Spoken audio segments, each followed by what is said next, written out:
Now, this week, the Prime Minister's told schools in England to end the wearing face masks. Some teaching unions and heads are pretty cross about this. They think it's premature. Where do you stand? Who's right?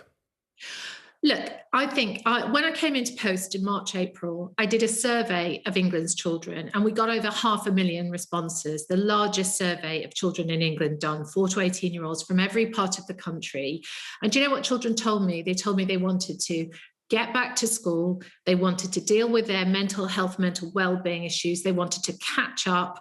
And the reason they wanted to do this was their great ambition for their own futures. They want great jobs, great careers, and to create families of their own. I have been down. So from that, I wanted to put children at the heart of recovery from the pandemic. Now, I've been at the school gates and talking to colleagues, and what children are telling me is, masks or not masks, we want to be back at school. It's great to be back, great to be together, great to be doing extracurricular things. Now, my worry is the large number of children who are not back, and that's what we should be focusing on now. I want to come to that, if I may, in a second, but do you think that the lifting of the mask mandate is going to help in that aim that you set out or not?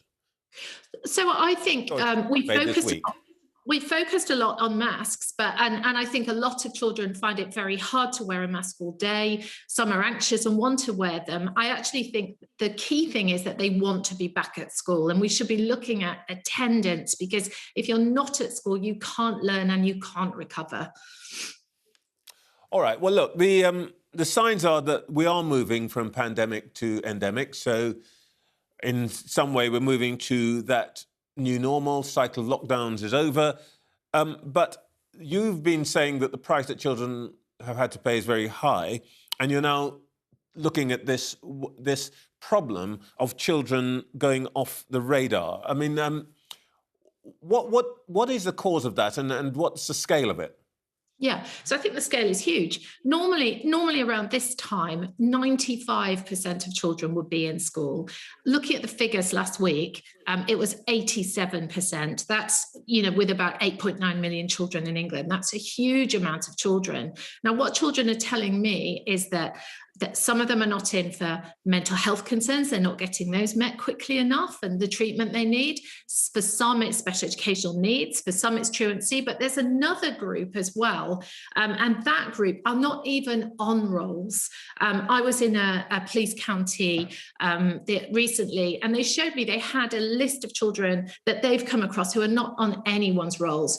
So what I've done is called 10, I've got data gathering powers. And the first thing I've done is call 10 local authorities together and ask them some basic questions. I did an initial data sweep and asked them simply, how many children have you got in your area? How many are not at school? How many are waiting for school places? And they could not all answer those questions. So I've now written to all 141 local authorities. I'm working with DfE and with schools.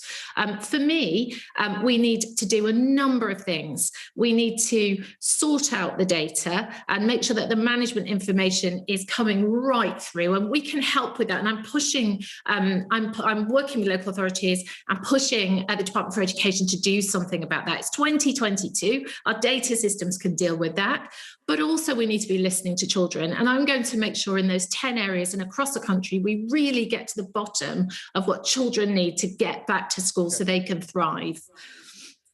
OK, before we end, I do want to pick up the point that you raised about children's mental health.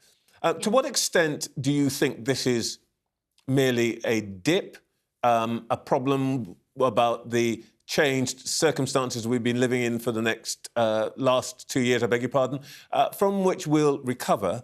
And to what extent do you think something fundamental has changed that will affect this cohort of school children?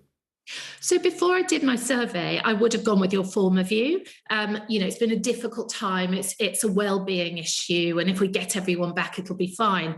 But the response to the Big Ass survey was overwhelming. It was the number one issue that children are telling me that they need to thrive, and that's right across the country. We got responses from every single local authority area.